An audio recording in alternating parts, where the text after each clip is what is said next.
오늘은 여호와를 찾으라 그리하면 살리라 라고 하는 제목으로 말씀을 나누겠습니다. 오늘 본문을 기록한 아모스는 북이스라엘에서 활동했던 선지자로서 여로보암 2세 때에 활동했던 선지자였습니다. 그가 활동한 시기는 BC 750년쯤이 되었습니다. BC 750년쯤이라고 하면 28년 뒤인 BC 722년에 북이스라엘이 아수르에 의해서 멸망하기 한 약 30년 전의 이야기입니다. 시기적으로 이때는 북이스라엘의 멸망이 다가오는 때, 즉 북이스라엘의 마지막 때를 맞이하고 있는 때였습니다. 그리고 그때에 아모스 선지자를 하나님께서 북이스라엘에 보내주었습니다. 그런데 경제적으로는 이 아모스가 활동했던 그 시기가 이 북이스라엘이라고 한 나라에서 가장 번영했던 때였습니다. 하나님은 이렇게 육체적으로 풍족한 시대에 도리어 멸망이 다가오고 있음을 아모스 선지자로 하여금 선포하고자 하셨습니다.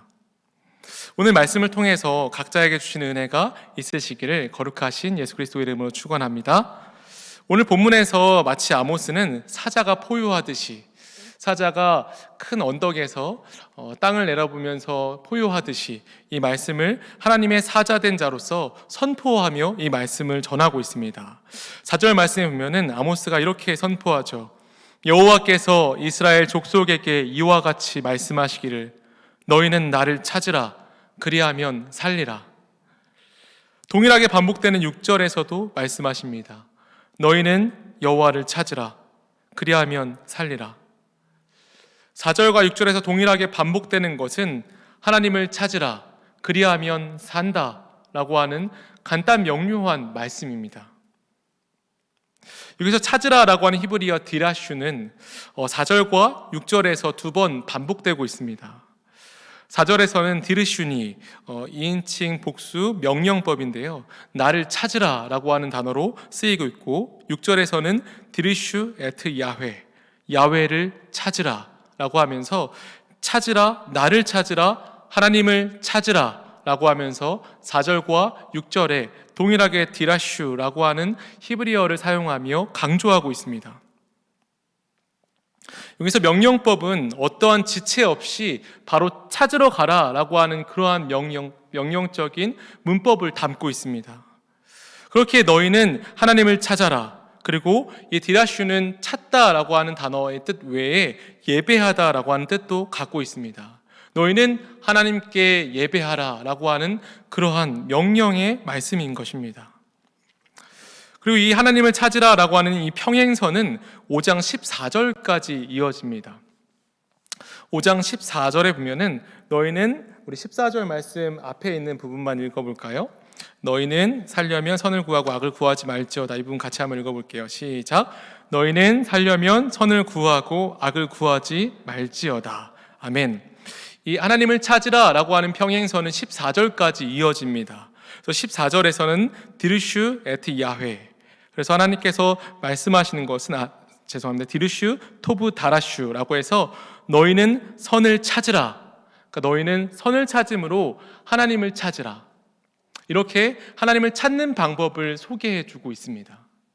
하나님을 찾는 방법은 오늘 본문에서 이야기하는 것은 선입니다. 선, 다른 것이 아니고 악을 구하는 것이 아닌 선을 찾으라.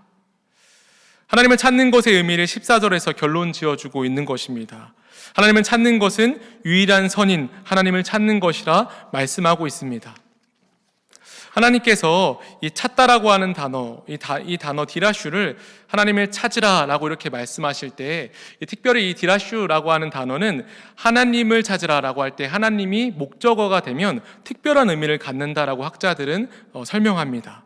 이 디라슈의 하나님의 목적어가 되면 삶의 길로서 하나님께 매달리다 라고 하는 뜻으로 이 성경에서 많이 사용된다고 합니다. 삶의 길로서 하나님께 매달려라. 선이신 하나님을 찾음으로 삶의 길이신 하나님을 찾고 하나님께 매달리라 라고 하는 말로 해석할 수 있죠. 더욱이 역사적으로 마지막 때에 달한 북이스라엘에 하나님을 찾으라 라고 하는 이 말은 절실하고도 또 절실한 하나님의 표현이었습니다. 멸망할 때가 다가오는 것을 보고 하나님께서 모든 역사를 한 점과 같이 보시기 때문에 멸망하는 때까지 다 보고 있었습니다. 그런 그들에게 다가오는 이 다가오는 그 멸망때를 보시고 그들에게 애절한 마음으로 말씀하시는 것입니다. 악을 그만 구하고 선을 구함으로 나를 찾으라 말씀하고 있습니다. 이 마음은 애끓는 부모의 마음이었죠. 이제는 하나님께 매달릴 때가 되었다. 이제는 너의 길을 나에게 맡길 때가 되었다. 이제 그만 악에서 떠나라 라고 말씀하시는 하나님의 마음을 아모스 선지자가 대변하고 있습니다. 이 아모스 선지자라고 하는 사람은 당시에 지혜의 상징이었던 드고아, 즉 남유다에 있는 사람이었습니다. 그는 목자이자 뽕나무를 재배하는 사람이었는데요. 그가 뽕나무를 재배했다라고 하는 것은 아모스 1장 7절에 기록되어 있는데 이 그가 목자라고 하는 것은 1장 1절에 기록되어 있습니다. 재밌는 것은 목자가 뽕나무를 키운다라고 할 때 이 뽕나무를 키우는 목자들은 흔히 목자라고 하면 가축들을 기르는 사람들이잖아요. 근데 뽕나무를 기르는 이 목자는 소위 상류층에 해당하는 목자라고 봅니다. 왜냐하면 뽕나무가 이 양들이나 이 가축들의 사료가 되었기 때문입니다. 그래서 이 아모스는 굉장히 부유한 목자였을 것이다 라고 학자들은 추정합니다. 그리고 그는 이 드고아라고 하는 지혜의 상징이었던 곳에서 학문도 굉장한 위치에 해당할 만큼 많은 것을 배웠던 사람이다 라고 생각할 수 있는 것이 아모스서에 보면 여러 가지 문법적인 요소들이 나오는데 오늘도 그런 고차원의 문법적인 요소들이 나옵니다. 그런 아모스를 하나님께서 남유다 사람이 북이스라엘, 지금의 우리의 남북으로 나눠진 것과 동일하게 북이스라엘의 남쪽에 사는 사람이 선지자로서 활동하게 하신 사람이 바로 아모스입니다. 말하자면 아모스는 아무런 연고가 없는 북이스라엘에 보내집니다. 그는 남유다에서 편안한 삶을 살 수도 있었지만 하나님께서는 그를 북이스라엘에 보내셔서 하나님께서 하시고자 하시는 말씀들을 그의 삶의 헌신으로 그 땅에 선포하고 있는 것입니다. 아모스가 하나님의 말씀을 대변하여 말씀하는 것은 하나님을 찾으라 라고 하는 그 간절한 외침이었죠. 오늘 아모스가 외치고 있는 때는 서론에 말씀드린 것처럼 북이스라엘의 경제적으로 가장 부유한 때였습니다. 경제적으로는 부유했지만 영적으로는 가난뱅이에 해당하는 그러한 때였죠. 영적으로는 아무 소득이 없는 자가 되어가고 있는 그때였습니다. 여러분들이 살고 있는 대한민국도 얼마 전에 세계 경제 지표에 대해서 순위가 나왔는데 저희 대한민국이 10위에 랭크됐습니다. 작년에 비해서 제가 이 기사에 보면 2단계 정도 이렇게 올라간 것으로 볼 수 있습니다. 코로나로 인해서 어려움이 있지만 지금 객관적인 지표로 보아도 우리는 10손가락 안에 드는 선진국에 살고 있습니다. 그러한 상태의 우리나라, 경제는 좋아졌을지 모르지만 지금 우리나라의 영적인 상태는 어떻다고 보십니까? 하나님을 찾으라라고 하는 이 아모스 선자의 말씀이 우리나라에도 동일하게 적용될 만큼 우리나라는 영적으로 침체되어 있습니다. 북이스라엘이 경제적인 부와 평안이 왔을 때 이 경제적인 부가 자신들에게 영원한 안정을 줄 거라고 생각했습니다. 하지만 불과 30년이 되기도 채 전에 그 나라는 멸망하고 말았습니다. 하나님께서 오늘 이 말씀을 통해서 우리에게 말씀하시는 것도 어쩌면 동일할지 모릅니다. 우리나라라고 하는 이 나라에 어쩌면 경고의 말씀으로 오늘 이 말씀이 적용되고 우리 스스로에게도 이 경고의 말씀들로 들려야 하는 말씀인 줄 믿습니다. 하나님께서 아모스를 통하여서 말씀하시는 것은 선을 찾음으로 하나님을 찾으라 말씀하시는 것입니다. 그렇지 않으면 멸망할 것이다 라고 경고하고 있습니다. 그렇다면 오늘 본문에서 선이신 하나님을 아모스는 어떻게 찾아야 한다라고 말씀하고 있을까요? 우리 오늘 본문 5절 말씀 우리 같이 한번 읽어보았으면 좋겠습니다. 5절 말씀 같이 읽어보겠습니다. 시작. 베델을 찾지 말며 길갈로 들어가지 말며 브엘세바로도 나아가지 말라. 길갈은 반드시 사로잡히겠고 베델은 비참하게 될 것임이라 하셨나니. 아멘. 하나님께서 선을 찾는 방법으로 말씀하신 것은 베델과 길갈과 브엘세바로 가지 말라라고 하는 말씀이었습니다. 그리고 이 4절에서 6절까지의 이 구조를 보면은 너희는 나를 찾으라 그리하면 살리라 라고 4절에 말씀하시고 이렇게 베델과 길갈, 브엘세바 그리고 다시 길갈, 베델 그리고 마지막 6절에는 똑같이 너희는 여호와를 찾으라 그리하면 살리라의 구조를 가지고 있습니다. 아모스서에 이런 문법적인 요소들이 있다라고 하는 것을 살필 수 있는 것이죠.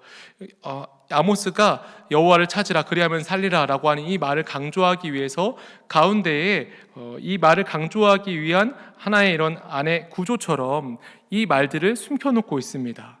하나님을 찾기 위해서는 하나님께 나아가기 위해서는 오늘 나오는 이 세 가지 지명 베델과 길갈, 브엘세발로 가지 말라라고 하는 말씀을 하시는 거죠.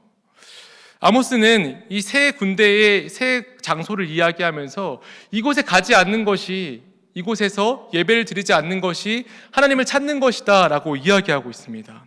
그렇다면 우리가 이 세 장소에 대해서 알아야겠죠. 이 베델과 길갈, 브엘세바는 모두 구약의 성지였습니다. 먼저 베델은 야곱이 하나님을 만난 곳이었죠. 이스라엘의 뿌리인 야곱이 하나님을 만난 곳이기에 아주 중요한 곳이 베델이었습니다.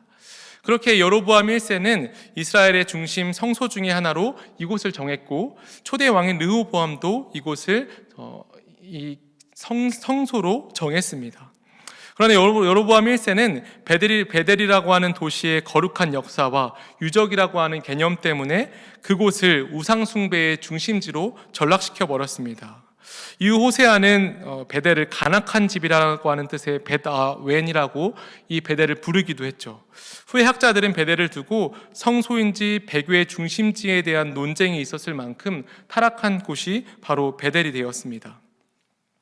두 번째로 길갈은 어떤 곳입니까? 길갈은 이스라엘 백성들이 요단강을 건넌 후에 처음으로 진친 곳이었습니다.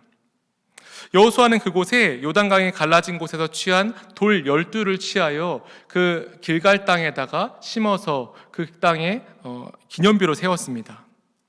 출애굽 이후에 태어난 모든 이스라엘 남자들은 그곳에서 할례를 받았습니다. 약속의 땅에서 첫 번째 유월절을 지낸 곳도 바로 길갈이었습니다. 길갈은 이스라엘에서 유명한 종교 중심지였습니다. 그러나 이 길갈도 베델과 마찬가지로 우상 숭배의 중심지가 되었습니다. 브엘세바는 하나님이 아브라함을 선택하시고 축복하신 후에 언약의 하나님이시며 그와 함께 하시는 하나님이시라는 것을 확인하는 곳이 바로 브엘세바였습니다. 또 아브라함이 영생하시는 하나님 여호와 이름을 불러 예배한 곳이기도 하죠. 그러나 이곳도 마찬가지로 우상 숭배의 중심지가 됩니다. 하나님께서는 베델을 찾지 말고 길갈에 들어가지 말고 브엘세바라도 나아가지 말라라고 경고하셨습니다. 그것이 하나님을 찾는 것이라 말씀하셨습니다. 하나님께서도 이 성지들은 분명히 하나님의 추억이 있는 곳, 하나님의 임재가 있는 곳이었을 것입니다. 하지만 하나님은 그곳에 가지 말라 말씀하셨습니다. 하나님의 기쁨이 있었던 곳이지만 그곳에 더 이상 가지 말라, 가지 않음으로 나를 찾으라 라고 말씀하고 있습니다. 왜 그곳에 가지 말라 하시는 것일까요? 그곳에 가서 하나님을 찾을 수 없기 때문입니다. 그곳에서 더 이상 하나님의 임재가 없기 때문이었습니다. 그리고 그곳에 가지 말라라고 하신 결정적인 이유는 우리가 세 곳의 공통점으로 보았듯이 모두 그곳은 우상을 섬기고 있는 곳이었기 때문이죠. 그런데 북이스라엘의 우상들은 조금 슬픈 사연이 있습니다. 이스라엘이 남북으로 분단되면서 남유다 쪽에 예루살렘, 하나님을 예배하는 곳이 위치하게 되었습니다. 그 말은 즉슨 북이스라엘에는 하나님을 예배하는 정통적인 자리가 없다는 것을 뜻하죠. 그리고 북이스라엘은 예배할 곳이 없게 되자 초대 왕인 르호보암은 출애굽 때 아론이 만들었던 금송아지를 베델, 길갈, 브엘세바에 만들고 금송아지로 지성소에 있는 언약궤를 대신하였습니다. 이에 대해서 미국의 유명한 고고학 구약학자 마이클 쿠건 목사님은 이 역사적 주장을 뒷받침합니다. 마이클 쿠건은 금송아지는 다른 신의 우상이 아니라 바로 야훼를 나타낸 우상으로 볼 수 있다고 해석하였습니다. 즉 금송아지는 야훼의 모습을 금송아지의 모습으로 형상한 것이라 할 수 있다라고 이야기합니다. 그리고 이 금송아지의 서 있는 모습은 신이 내려오게 하는 일종의 대좌, 즉 받침대의 역할을 한다라고 여러 가지 이런 근거들을 대면서 이야기하였습니다. 중동 지방에서 신들은 동물에 앉아 있는 모습을 표현하기 때문에 금송아지는 야훼의 보좌를 나타낸다라고 하는 것입니다. 이러한 해석은 금송아지는 신전의 언약궤를 대신하는 역할을 한다는 주장으로까지 이어질 수 있습니다. 저는 이 말씀을 준비하면서 이 구약의 성지들에 있던 우상들의 의미를 깊이 생각해 보았습니다. 아모스가 선포하고 있는 우상의 의미는 지금까지 우리가 생각하고 있던 단지 우상의 의미보다는 조금 더 한 발 더 나아간 의미입니다. 우리가 생각할 때 우상은 하나님을 대신할 수 있는 것, 그런 것들을 우리가 다른 것들을 섬기는 것이라고 생각할 수 있지만 북이스라엘에 있어서 우상, 특히 금송아지는 하나님을 대신하는 것들이었습니다. 말하자면 그들은 하나님께 예배 드리러 갔을 때에 그들 눈앞에 있는 것은 금송아지였다는 것이에요. 그들은 금송아지를 보면서 하나님을 예배하는 것을 생각하고 하나님께 예배했다는 것입니다. 북이스라엘에서 이 아모스가 너희는 길갈, 베델, 브엘세바로 가지 말라라고 말씀하셨을 때에 그것은 믿는 사람들이 하나님을 예배하는 다른 방법들을 경고하는 것이라고 볼 수 있습니다. 우상들을 섬겼던 그들의 그 모습들 속에서 너희가 금송아지를 보면서 나를 생각할지 모르나 그곳에는 내가 함께하고 있지 않다. 그곳에서 하나님을 찾을 수 없다라고 이스라엘 백성들에게 말했던 것이죠. 아모스 선지자가 외쳤던 것은 너희가 하나님을 찾는 방법이 틀렸다. 그러므로 하나님을 다시 찾아라. 선을 구함으로 찾아라 라고 말씀하고 있습니다. 길갈과 베델과 브엘세바에 있던 금송아지를 통해서는 하나님께 나아갈 수 없었습니다. 왜 그렇죠? 베델과 브엘세바, 길갈의 원래의 모습이 아니게 이상하게 그 세 곳의 모습이 바뀌었기 때문입니다. 하나님을 찬란하게 예배했던 그 세 곳의 구약의 성지의 모습이 아니라 이제는 하나님을 예배한다고 왔는데 우상에게 절을 하고 있는 이상한 모습으로 그곳이 변했기 때문입니다. 오늘 아모스 선지자가 말하는 구약의 성지로 가지 말라라고 하는 이 말은 믿는 사람들이 갖고 있는 모순과도 같은 것을 지적합니다. 북이스라엘 사람들은 여전히 하나님을 믿노라 하면서 금송아지 우상에게 나아갔습니다. 하나님을 섬기되 잘못된 하나님을 섬겼습니다. 오늘 본문을 하나님을 찾는 것은 선을 찾는 것이라고 오늘 본문은 분명히 말씀하고 있습니다. 그러나 길갈과 베델과 브엘세바에서 이스라엘 백성들은 하나님을 찾되 악을 찾았습니다. 이것은 믿는 자들이 믿노라 하면서 여전히 죄를 짓고 있는 모습들, 하나님께 나와왔으면서 하나님 믿는 사람이면서도 삶의 예배는 전혀 그렇지 않은 모습들을 이 세 곳의 구약의 성지를 통해서 보여주고 있다라고 말할 수 있죠. 우리는 예수님을 믿음에도 불구하고 삶의 모습과 교회의 모습 속에 괴리가 있습니다. 예수님을 믿노라 하면서도 여전히 우리는 거짓말을 하고 여전히 욕심을 채우기를 기뻐하고 세상과 적당히 타협하려 합니다. 여전히 우리는 사람을 미워하기도 하고 여전히 죄악을 사랑하기도 합니다. 오늘 우상은 하나님을 믿노라 하면서도 믿지 않는 행동을 하는 그러한 모습들을 지적하고 있습니다. 하나님 믿노라 하면서도 하나님을 악으로 찾는 어리석음을 지적합니다. 하나님께 나아갈 때에 선을 찾지 않고 하나님께 나아가는 그 모습들을 지적하며 그곳에는 하나님이 없다. 악을 구하며 삶의 예배를 드리지 않고 드리는 예배를 하나님 받지 않으신다. 말씀하고 있습니다. 하나님 오늘 밤 우리에게 말씀하시고자 하는 내용이 굉장히 명확합니다. 7절 말씀처럼 정의를 쓴쑥으로 바꾸며 공의를 땅에 던지며 살아오지 말라. 히브리어 단어의 이 두 단어는 재판하다, 진실하다, 하나님을 의미합니다. 하나님이 우리와 함께 하시는 것을 느끼면서도 하나님과 함께 살아가지 않는 것은 하나님을 쓴 쑥처럼 먹지 못하는 음식처럼 버리는 것이고 땅에 내던지는 것과 같다. 굉장히 비싸고 가치 있는 보물을 그냥 땅에 버리고 묻어두고 사는 것과 같다고 말씀하십니다. 돼지의 목에 진주를 건 것과 똑같습니다. 신자라 하면서 비신자의 모습으로 사는 것이 바로 베델이라 부르지 못하고 길갈을 길갈이라 부르지 못하며 브엘세바를 브엘세바라 부르지 못하는 그러한 것과 똑같습니다. 저도 오늘 말씀을 준비하면서 여러 가지 생각을 해보게 되었습니다. 한때는 찬란했던 구약의 성지로 하나님은 그곳에 가지 말아라.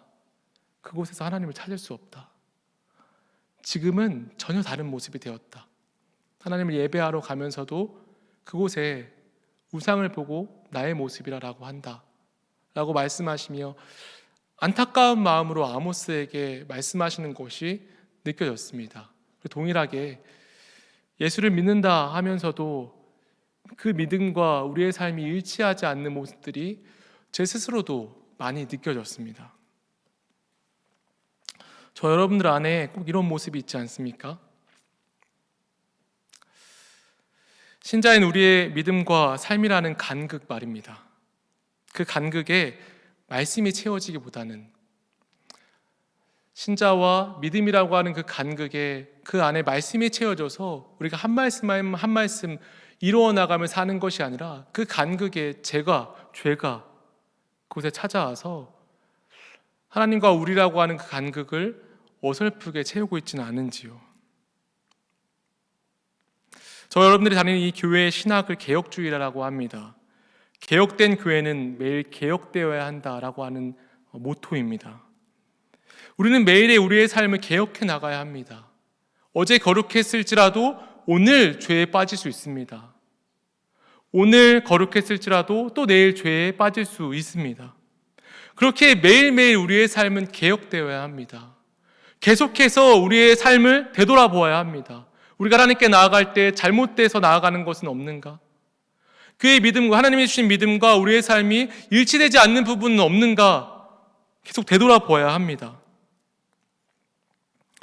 오늘 밤에 우리가 하나님을 찾되 잘못된 방법으로 찾았던 우리의 모습들을 하나님은 회개하라 말씀하고 있습니다.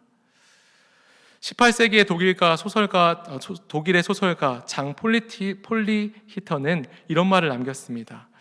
인간의 감정은 누군가를 만날 때와 헤어질 때 가장 순수하게 빛난다. 하나님께서는 오늘 밤 우리에게 진정으로 말씀하십니다. 금방 물에 잠길 것 같은 그러한 배에 너 이제 멸망할 거야. 그러니까 더 이상 그러한 방법으로 나를 찾지 말고 하나님이라고 하는 그 선을 찾음으로 나를 찾아라고 하는 그 찾음으로 하나님께서 부르십니다. 그때 그 응답에 순응하여서 하나님께 나아갈 때 가장 순수하게 빛나며 하나님을 만날 수 있습니다. 디라시토브, 선을 구하고 악을 구하지 않으므로 나를 찾으라. 드리슈에트 야훼를 찾으라. 즉 삶의 길로서 하나님께 매달리며 하나님을 찾으라. 하나님께서는 말씀하고 있습니다. 그래서 본문 8절은 이렇게 마지막으로 기록하죠. 우리 본문 8절 말씀 같이 한번 읽어볼까요? 한번 같이 읽어보겠습니다. 시작. 묘성과 삼성을 만드시며 사망의 그늘을 아침으로 바꾸시고 낯을 어두운 밤으로 바꾸시며 바닷물을 불러 지면에 쏟으시는 이를 찾으라. 그의 이름은 여호와시니라. 아멘. 묘성과 삼성은 우주의 천체를 말합니다. 온 우주를 만드신 분이 하나님임을 말씀하시고 사망의 그늘을 아침으로 생과 사의 주관자이신 하나님을 말씀하시며 낮과 밤의 주관자이신 하나님, 바다와 육지의 주관자이신 그 하나님을 아모스는 선포하고 있습니다. 하나님을 찾으라 라고 말씀하시며 오늘 이 본문의 마지막에 그 하나님은 천지를 지으신 하나님이기에 그 하나님을 찾으라 라고 마지막으로 말씀하고 있습니다. 하나님께서는 욥에게 말씀하신 것처럼 욥이 회개 이후에 그는 천지를 지으신 하나님의 얼굴을 보았다라고 고백하였습니다. 하나님은 욥에게 계속해서 내가 이 천지를 만든 증거들을 이야기하시면서 이러한 나를 믿어야 하지 않겠니? 라고 말씀하셨습니다.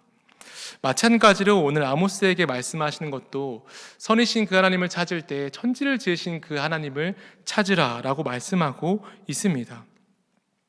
오늘 밤 욥과 같이 하나님의 얼굴을 보았노라 라고 하는 그런 은혜가 있으시기를 거룩하신 예수님의 이름으로 축원합니다.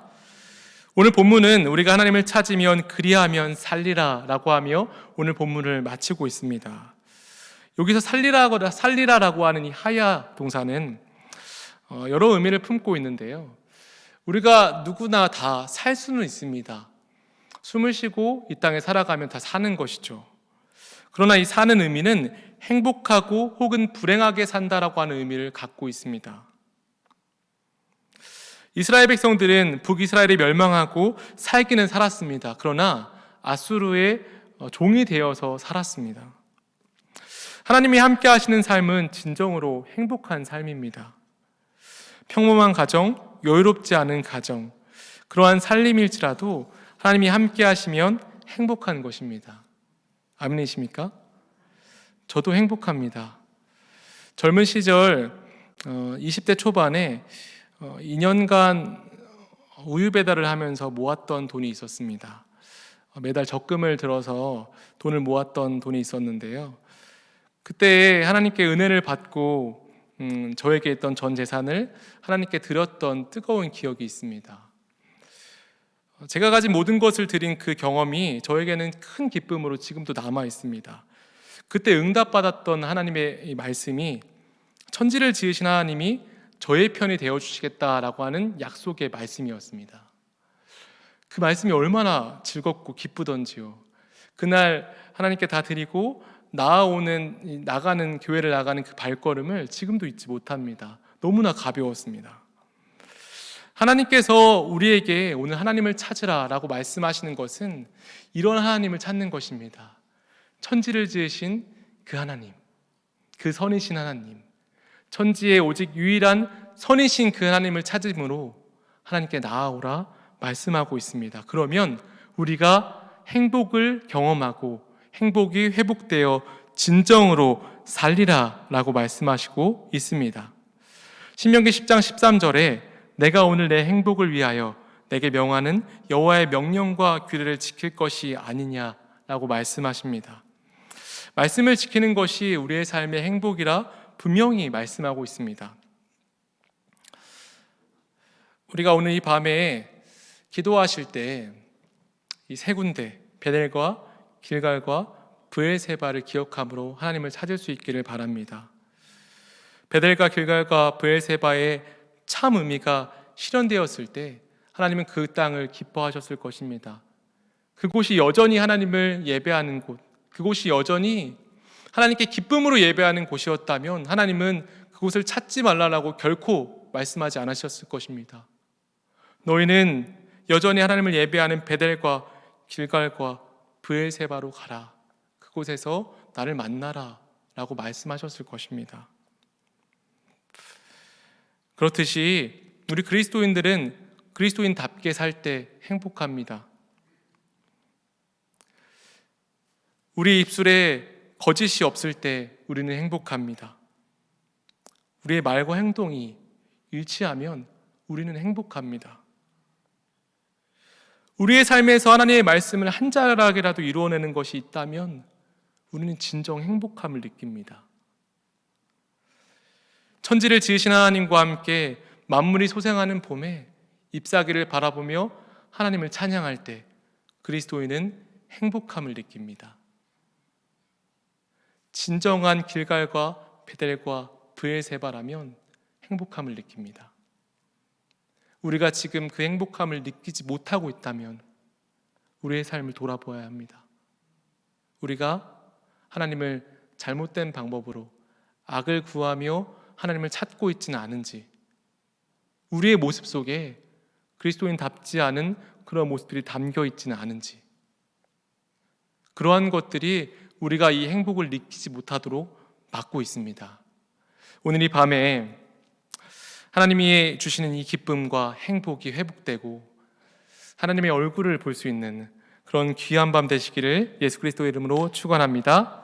함께 기도하겠습니다.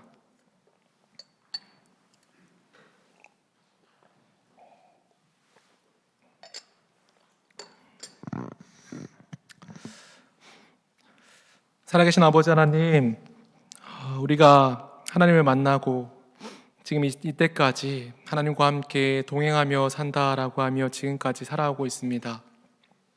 하나님, 우리 안에 하나님을 만났던 기쁨과 행복함, 하나님과 동행하는 기쁨들이 우리 마음 가운데 여전히 잘 살아있는지요? 그러한 마음으로 우리가 여전히 기쁨을 누리고 행복함을 누리고 있는지요? 그렇지 않다면 오늘 이 밤에 우리의 삶을 되돌아보고 하나님 앞에 회개할 것들을 회개하게 하여 주시옵소서. 하나님과 우리의 사이를 막고 있는 큰 죄악들, 모순됨으로 인하여서 짓고 있었던 모든 죄악들을 하나님 앞에 낱낱이 구하며 하나님의 용서를 구하고 하나님을 다시 찾음으로 선이신 하나님께, 선이신 하나님의 방법으로 나아갈 수 있도록 주님 붙잡아 주시옵소서. 오늘 이 밤에 우리의 기도를 응답해 주실 것을 믿사오며 살아계신 예수님의 이름으로 감사하며 기도합니다. 아멘.